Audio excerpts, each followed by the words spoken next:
नमस्कार। आज हम एक राजकुमार और एक गरीब किसान की कहानी सुनेंगे। ये कहानी क्रूरता और उसके अंजाम के बारे में है और ये हमें सोचने पर मजबूर कर देगी कि क्या सच में किसी का दर्द समझने के लिए उस दर्द से गुजरना ही पड़ता है। सुनिए, झोपड़ी में बहुत ठंड है। जल्दी ही एक कंबल का इंतजाम करना होगा। कहानी की शुरुआत होती है कलावती की इस एक बेबस आवाज से। और बस यही एक लाइन हमें सीधा उस मुश्किल में ले जाती है जहां एक परिवार कड़ाके की ठंड में सिर्फ जिंदा रहने की जंग लड़ रहा है। तो चलिए चलते हैं रामू की दुनिया में। रामू जो एक गरीब किसान है और उसका परिवार एक बहुत ही बेरहम सर्दी का सामना कर रहा है। जरा सोच कर देखिए, हालात ऐसे हैं कि ना तो पेट भरने को पूरा खाना है और ना ही इस जानलेवा ठंड से बचने के लिए कोई गर्म कपड़ा। यहाँ ना दो दुनियाएं हैं, बिल्कुल आमने सामने। एक तरफ है रामू की दुनिया, जहाँ बस सूखी रोटी है, दिन रात की मेहनत है और सपना है तो बस एक कंबल का। और फिर दूसरी तरफ उसके अमीर सेठ की दुनिया, जहां सिर्फ गुस्सा है, अपना मनोरंजन है और रहम रहम तो दूर दूर तक नहीं है। तो जब वो बेरहम सेठ मदद के लिए साफ साफ मना कर देता है, तब उसकी पत्नी, जिसका दिल बहुत नरम था, वो चुपके से रामू को कंबल के लिए पैसे दे देती है। मतलब इतने अंधेरे में ये एक छोटी सी मदद उम्मीद की एक किरण की तरह थी। और अब कहानी में एंट्री होती है घमंडी राजकुमार प्रियांशु की। एक ऐसा इंसान जो दूसरों के दुख दर्द को अपना खेल समझता है। उसे सच में किसी की तकलीफ से कोई फर्क ही नहीं पड़ता। राजकुमार की क्रूरता की कोई सीमा ही नहीं है, वो बस बढ़ती ही जाती है। देखिए कैसे। पहले तो वो सिर्फ अपने मजे के लिए रामू की छोटी सी झोपड़ी को घोड़े से रौंद देता है। रामू बेचारा जैसे तैसे उसे फिर बनाता है, तो राजकुमार वापस आकर उसे दोबारा तोड़ देता है। और जब इतने से भी उसका मन नहीं भरता, तो वो पड़ोस की एक बुजुर्ग औरत पार्वती देवी की झोपड़ी भी तबाह कर देता है। राजकुमार के ये शब्द उसकी पूरी सोच को बयां कर देते हैं। हमें तो बस मनोरंजन चाहिए, चाहे उसके लिए हमें कुछ भी करना पड़े। ये एक लाइन ही उसके घमंड और बेरहमी का सबसे बड़ा सबूत है। लेकिन कहते हैं ना, हर चीज की एक हद होती है। राजकुमार की ये हरकतें आखिरकार राजा तक पहुंच ही जाती हैं और राजा एक ऐसा फैसला सुनाते हैं जो सबकी, खासकर राजकुमार की, दुनिया हिलाकर रख देता है।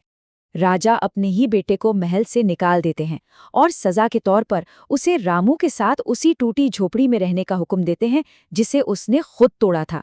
सोचिए, राजकुमार की किस्मत का पहिया अब पूरी तरह से घूम चुका था। तो अब राजकुमार के लिए एक नई कड़वी सच्चाई उसका इंतजार कर रही थी। बहुत तेज भूख, ऐसी ठंड जो हड्डियों तक पहुंच जाए, खाने में सिर्फ सूखी रोटी और सारे ऐशो आराम खत्म।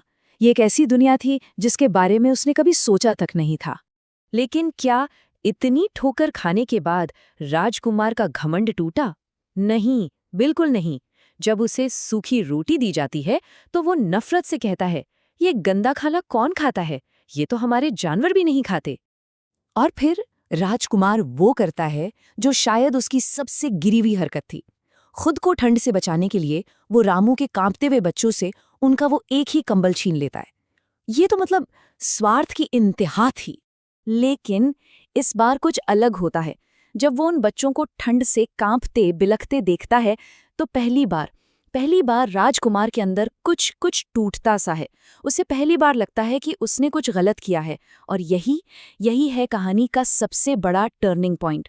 उसके मन में आता है, मैंने उनसे कंबल छीनकर बहुत बहुत बड़ी गलती कर दी। और बस यहीं से उसके अंदर पहली बार किसी और की दर्द को समझने की एक छोटी सी शुरुआत होती है।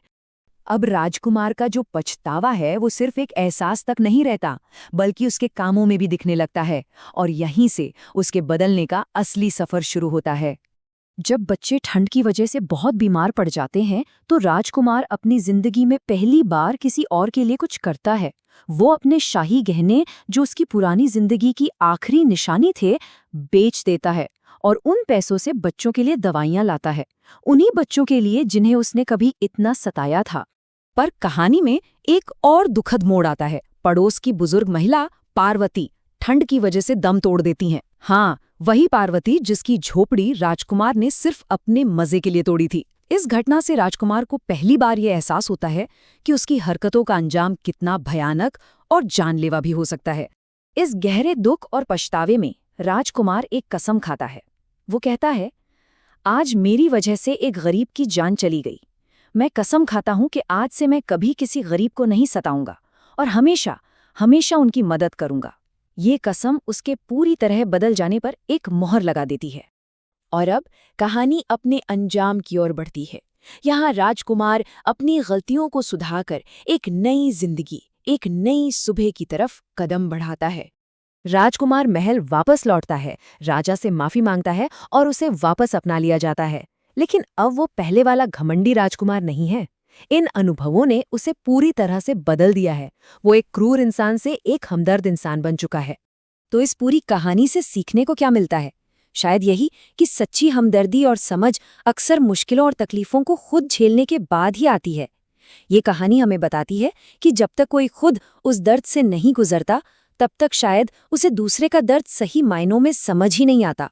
और आखिर में ये पूरी कहानी एक बहुत ज़रूरी सवाल छोड़ जाती है। क्या हमदर्दी सीखने के लिए दुख झेलना ही पड़ता है, या फिर इसका कोई और रास्ता भी हो सकता है? इस सवाल पर सोचना बहुत ज़रूरी है।